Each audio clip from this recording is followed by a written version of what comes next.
नमस्कार दोस्तों, हवाओं का रुख बदल रहा है और मॉनसून वापस लौट रहा है। लेकिन अभी भी देश के कई राज्यों में बारिश का क्रम बना हुआ है और बारिश और होने वाली है। बारिश कुछ राज्यों में बढ़ने वाली है। बिहार को इस बार मॉनसून ने काफ़ी तरसाया। उत्तर प्रदेश में भी बहुत कम बारिश हुई कई जगहों पर और साथ ही साथ उत्तर भारत के मैदानी इलाकों में भी हरियाणा, राजस्थान, पंजाब इन सभी जगहों पर कई ज़िलों में बारिश में कमी रही है।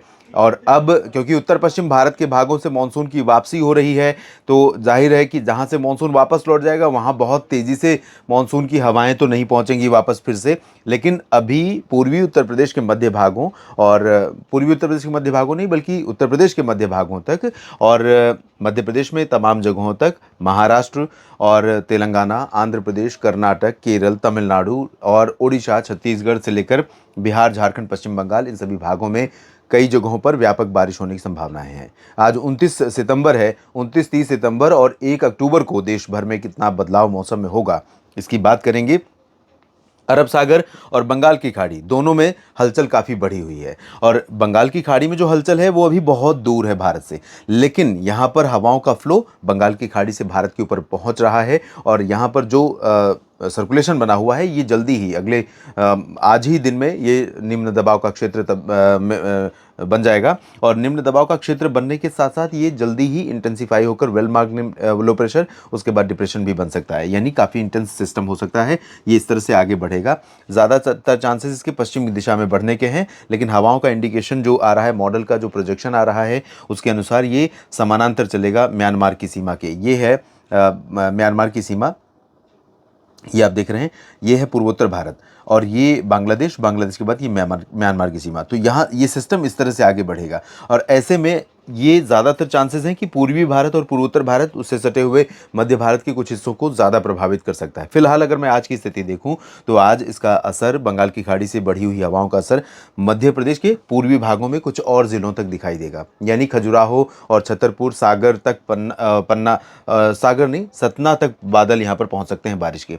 और साथ ही साथ इधर पहुंच सकते हैं कौशाम्बी, चित्रकूट और बांदा, हमीरपुर, महोबा और आसपास के भागों तक, जिसमें कानपुर के भी कुछ हिस्सों पर बादल ये पहुंच सकते हैं। यानी कि उत्तर प्रदेश के दक्षिणी क्षेत्रों में कई जगहों पर गर्जना वाले बादल बारिश दे सकते हैं। उत्तरी भागों में फिलहाल चांसेस कम रहेंगे, जिसमें गोरखपुर, देवरिया, बलिया, बहराइच और गोंडा बस्ती है।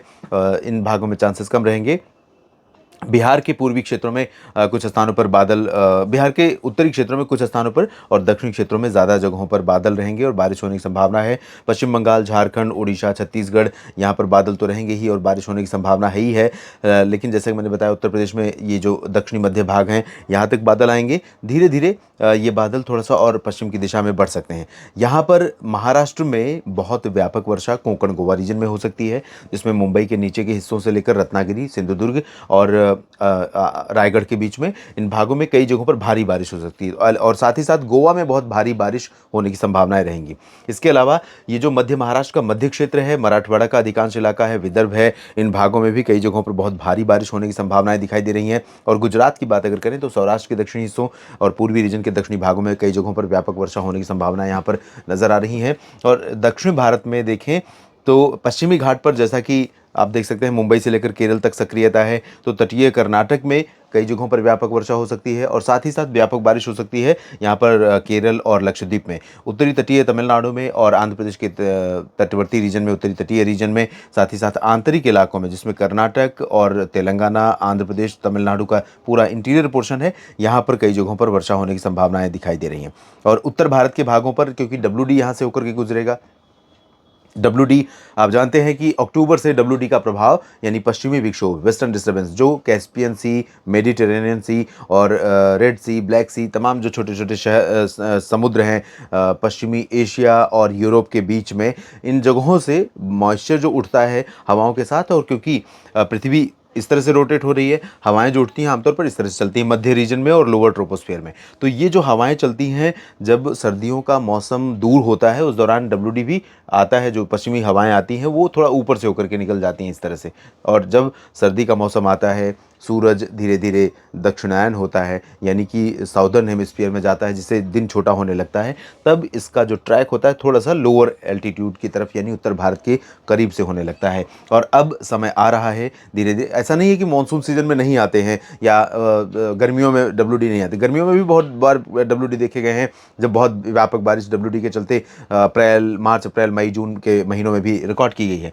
लेकिन ये नॉर्मल ट्रेडिशन नहीं है, नॉर्मल ट्रेंड नहीं है। तो फिलहाल अभी जो डब्ल्यूडी यहाँ से गुजरता हुआ दिखाई दे रहा है, या पश्चिमी हवाएं जो दिख रही हैं, इसमें जो नमी है वो बहुत ज़्यादा नहीं है, बहुत इंटेंस सिस्टम नहीं है और बहुत करीब से नहीं भारत के। तो भी इसका प्रभाव गिलगित बाल्टिस्तान, मुजफ्फराबाद और जम्मू कश्मीर में कहीं कहीं पर दिखेगा। पंजाब में उत्तरी भागों में अमृतसर, तरन तारण और जालंधर, पठानकोट इन भागों में थोड़े बादल दिख सकते हैं, लेकिन बहुत व्यापक बादल भी नहीं होंगे और बारिश की संभावना तो पंजाब में नहीं है। लद्दाख और हिमाचल, उत्तराखंड, राजस्थान और दिल्ली, पश्चिमी उत्तर प्रदेश, राजस्थान के अधिकांश हिस्से, इन भागों में ड्राई वेदर रहेगा आज। इसके बाद 30 सितंबर की सिचुएशन देख लेते हैं। 30 सितंबर को ये सिस्टम और आगे बढ़ता हुआ दिखाई देगा, तो इसके चलते यहाँ पर जम्मू कश्मीर में और इंटेंसिटी रिड्यूस रहेगी, यानी चांसेस और कम हो जाएंगे। हिमाचल, उत्तराखंड, दिल्ली, पंजाब, हरियाणा, राजस्थान, गुजरात में एंटायर रीजन ड्राई हो जाएगा। पश्चिमी मध्य प्रदेश में शुष्क मौसम हो जाएगा। लेकिन उत्तर प्रदेश में आप देखिए, ये जो बादल अभी यहाँ तक दिख रहे थे, धीरे धीरे बादल बहराइच और सीतापुर, लखीमपुर खीरी तक पहुँचने लगे हैं। बरेली और शाहजहांपुर तक भी बादल पहुँच सकते हैं। सिमिलरली पंतनगर और मसूरी, नैनीताल में, उत्तराखंड में पहुँच सकते हैं बादल। वजह यह है कि फुटहिल्स से ये मॉइस्चर यहाँ से थोड़ा सा आगे जोर लगा रहा है, क्योंकि पश्चिमी हवाएं उधर से ज़्यादा चल रही हैं। यहाँ पर अगर ये पश्चिमी हवाएं जोर नहीं लगा रही होती तो ये जो नमी है, जो कि मानसून सीजन में होता है, पश्चिमी हवाएं यहाँ से हट जाती हैं और यहाँ से चलती हैं ये हवाएं, तो ये हवाएं यहाँ पर अपना स्थान बनाती हैं और बारिश देती। लेकिन अब चूँकि पश्चिमी हवाएं यहाँ पर जगह खाली नहीं कर रही हैं और इन हवाओं में उतना पावर नहीं है, इतनी दूर तक ये आगे बढ़ पाएँ। अगर सिस्टम यहाँ आ जाएगा तो निश्चित तौर पर आगे बढ़ जाएंगी, लेकिन अभी फिलहाल बहुत ज़्यादा आगे नहीं जा पाएंगी। तो यहाँ पर ड्राई वेदर ही रहेगा।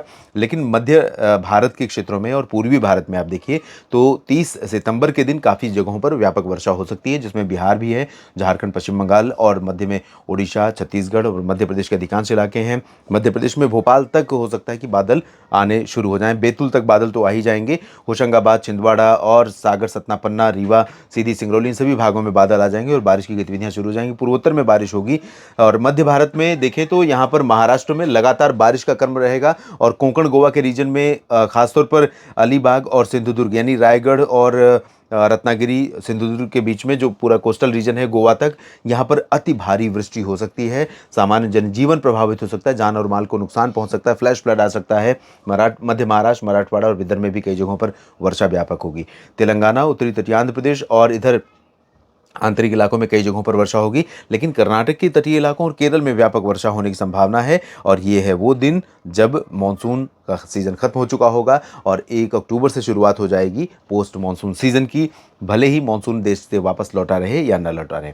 तो ये सिस्टम जो बन रहा है ये और आगे बढ़कर उड़ीसा के ऊपर पहुंच सकता है, और जब उड़ीसा के ऊपर पहुंचेगा तो मुझे लगता है कि जितना प्रोजेक्शन है इससे ज़्यादा चांसेस रहेंगे और ये बादल आगे लखनऊ के ऊपर तक बादल पहुंचेंगे। बहराइच और इसके पश्चिमी भागों में एटा, इटावा, मैनपुरी, फर्रुखाबाद, फिरोजाबाद तक बादल पहुंच सकते हैं और बारिश दे सकते हैं।